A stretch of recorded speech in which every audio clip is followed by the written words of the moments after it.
Hello students, this is video number 2 and it involves the calculation of absolute and relative error.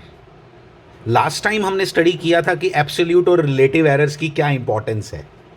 थोड़ी सी importance मैंने आपको बताई थी. आज आपको और इंपॉर्टेंस उसकी पता चलेगी कि कहाँ पे मुझे एब्सोल्यूट एरर की ज़रूरत पड़ने वाली है और कहाँ पे मुझे रिलेटिव एरर की ज़रूरत पड़ने वाली है. ये वीडियो नंबर 3 में एक्चुअली क्लियर होगा कहाँ ज़रूरत पड़ने वाली है. आज हम सिर्फ कैलकुलेट करना सीखेंगे कि एब्सोल्यूट एरर कैसे कैलकुलेट करते हैं और रिलेटिव एरर कैसे कैलकुलेट करते हैं, और ये सारा मैंने समझाया है एक न्यूमेरिकल के थ्रू. अच्छे से अंडरस्टैंड करेंगे इसको. इंपॉर्टेंट चीज़ें हैं सब कुछ, वेरी इंपॉर्टेंट. मैंने आपको पहले ही बोला था कि ये ज़्यादा इंपॉर्टेंट टॉपिक है यूनिट्स एंड डायमेंशन से. In successive measurements the readings of the period of oscillation, what is it is written, मैंने एक बार पहले भी आपको बताया था. period of oscillation, period of oscillation क्या हुआ? Time period. पेंडुलम की बात आप सोच सकते हो पीरियड ऑफ ऑसिलेशन में.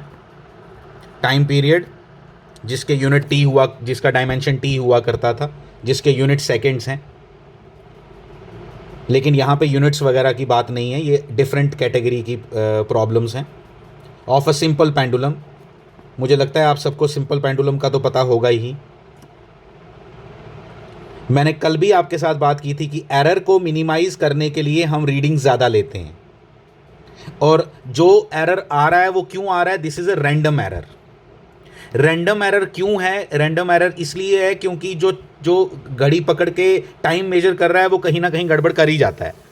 आप देखो जब पेंडुलम चल रहा होता है, आप ऐसे रख के एकदम यहाँ से क्रॉस हुआ, मीन पोजीशन से कब क्रॉस हुआ, एग्जैक्ट उस पॉइंट को पता लगाना इतना इजी नहीं होगा ह्यूमन के थ्रू. ठीक है, तो इसलिए कहीं ना कहीं एरर आ जाता है. लेकिन एरर को मिनिमाइज किया जा सकता है. रैंडम एरर्स को भी मिनिमाइज करने के लिए हम लोग क्या करते हैं? वी टेक मल्टीपल रीडिंग्स, 10, 20, 15 जितनी भी ली जा सकती हैं. देखो पहली बात एक और बता देता हूँ, एनसीईआरटी की प्रॉब्लम है ये.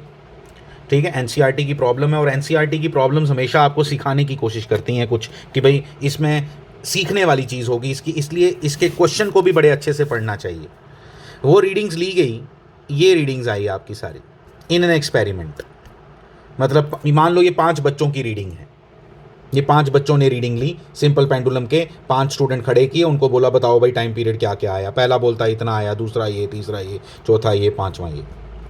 अब calculate the mean value of the period of oscillation. इसकी मीन वैल्यू कैलकुलेट करनी है. मीन मतलब एवरेज. और एवरेज क्यों कैलकुलेट करना है? क्योंकि हमें एग्जैक्ट इस पेंडुलम का टाइम पीरियड क्या है वो नहीं मालूम, वो मालूम नहीं है. अब मालूम नहीं है तो फिर हम ट्रू वैल्यू किसको लें और एरर कैसे निकालें? तो ट्रू वैल्यू हम किसको लेते हैं? फिर एवरेज वाले को.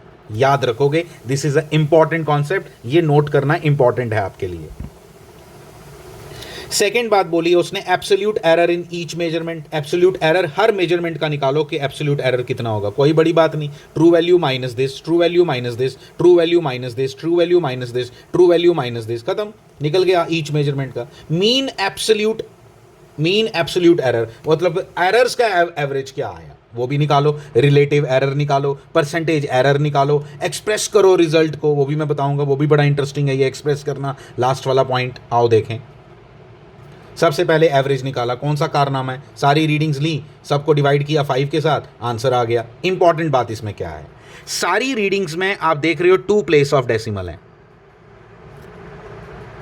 जब 2 प्लेसेस ऑफ डेसिमल हैं तो जो आंसर आया आपका वो तो ऐसे आया. तो आपने क्या करना है? इसको राउंड ऑफ करना है. राउंड ऑफ करने का छोटा सा रूल बताता हूं कि अगर 5 से छोटा हो तो ये चेंज नहीं करना.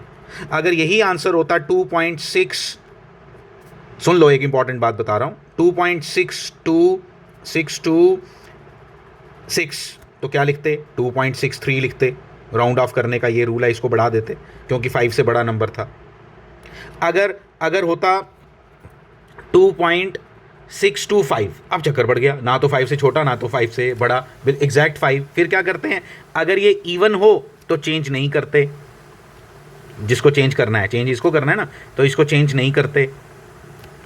अगर ये ऑड होता, 3, 5 होता तो चेंज करके 4 लिख देते. तो याद रखना ये छोटी सी बातें हैं जो मैंने आपको जल्दी जल्दी बता दी, आप इसको नोट करके रख लोगे तो बेटर है, इसके लिए कोई सेपरेट वीडियो नहीं बनाई जा सकती।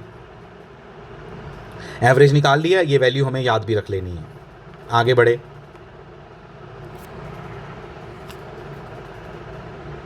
जब आगे बढ़े तो अब क्या निकालना है, एब्सोल्यूट एरर निकालने। मैंने बोला था ट्रू वैल्यू हमें पता चल गई, वही एवरेज वाली ट्रू वैल्यू है, माइनस दिस आंसर आ गया, माइनस दिस आंसर आ गया, कुछ प्लस कुछ माइनस, कुछ प्लस और कुछ माइनस आ रहे हैं, ये फ़ायदा हुआ, मैंने कल आपके साथ डिस्कस किया था कि कुछ प्लस आएंगे कुछ माइनस आएंगे, अल्टीमेटली एरर मिनिमाइज हो जाएगा जब हम उसका एवरेज एरर निकालेंगे। तो ये निकाला हमने मीन एब्सोल्यूट एरर। जब मीन एब्सोल्यूट एरर निकालना, याद रखना फॉर्मूले में ना ये मॉड है। मॉड का मतलब हुआ कि माइनस वाले को भी प्लस लेना है, मतलब ये सारे प्लस लेने हैं, सारों को प्लस करना है, ये सारे प्लस करने हैं, ठीक है, ये सबको प्लस करना है। प्लस करके हमने अपॉन n किया, आंसर आ गया mean absolute error equal to कितना, 0.11 सेकेंड। 3 पार्ट हो गए, 0.11 सेकेंड भी याद रखोगे आप, जो हमारा मीन एब्सोल्यूट एरर आया। आगे बढ़े तो रिलेटिव एरर निकालना है। रिलेटिव एरर मालूम है आपको कैसे निकाला जाता है, मैंने बताया कल भी।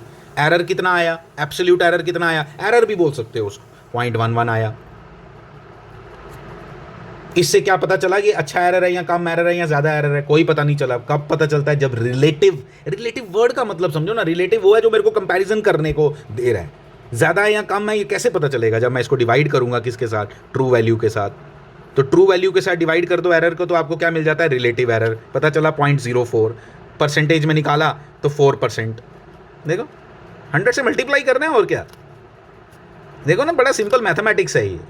एक में से अगर इतना तो 100 में से कितना, ये एक में से है, इसको मैं बोलूंगा पर यूनिट भी बोल सकता हूं, पर यूनिट। और ये क्या है, परसेंट, सेंट होता है 100, पर 100 4% एरर है, 4 एरर है, पर यूनिट 0.04 एरर है। एक ही बात हुई, बात एक ही, दोनों एक ही बात को डिपिक्ट कर रहे हैं, मेरे को रिलेटिव क्रिएट कर रहे हैं मेरे लिए, ठीक है। आगे बढ़ो, in terms of absolute error. In terms of absolute error अब मैंने एक्सप्रेस करना है रिजल्ट को, तो रिजल्ट ऐसे लिखूंगा मैं, जिसको मैं वो पेंडुलम बेचूंगा ना, मैंने मान लो एक्सपेरिमेंट किया ये, और अब मैंने देना है किसी को, मैं उसको बताना यार ये पेंडुलम जो तू लाया है ना, इसका जो टाइम पीरियड है वो इतना है, लेकिन इतना एरर भी आ सकता है, ऊपर नीचे। प्लस माइनस का क्या मतलब हुआ, ऊपर नीचे, ऊपर भी हो सकता है नीचे भी हो सकता है, इतना एरर आएगा जितना मेरा एनालिसिस कहता है। ये किसकी टर्म्स में लिखा हमने। अच्छा एक और बात, एब्सोल्यूट एरर के यूनिट्स हैं, तो 0.11 के साथ क्या लिखना है, सेकेंड। मैंने लिखा होगा पीछे जहाँ मैंने ये कैलकुलेट किया वहाँ ज़रूर सेकेंड लिखा होगा, लेकिन जब जब रिलेटिव और परसेंटेज एरर निकाला है, कोई यूनिट्स ना लिखे प्लीज़। और इसके यूनिट क्या हमेशा सेकंड्स होंगे, नो, जो ये क्वांटिटी है यहाँ पे, ये टाइम पीरियड है, इसलिए ये आएगा। कभी एम्पियर्स होंगे तो एम्पियर होगा, एरर का यूनिट वही होगा जो क्वांटिटी का यूनिट है, लेकिन एब्सोल्यूट का, रिलेटिव का कोई एरर, कोई यूनिट नहीं। आओ बढ़े आगे, ये देखो रिलेटिव में ऐसे लिखा 0.04 प्लस माइनस 0.04, ठीक है। फिर उसके बाद परसेंटेज में ऐसे लिखा प्लस माइनस 4%, ठीक है। अब आपको एक बात याद रखनी है, एब्सोल्यूट दिया हो, आपको रिलेटिव निकालना आना चाहिए। क्या करना है यार, ट्रू वैल्यू से डिवाइड करना है, इसको ट्रू वैल्यू से मल्टीप्लाई कर दो, ये आ जाएगा। पता तो चल गया आपको क्या करना है। Delta T is the error, representation of error, divided by T, ये हो गया रिलेटिव।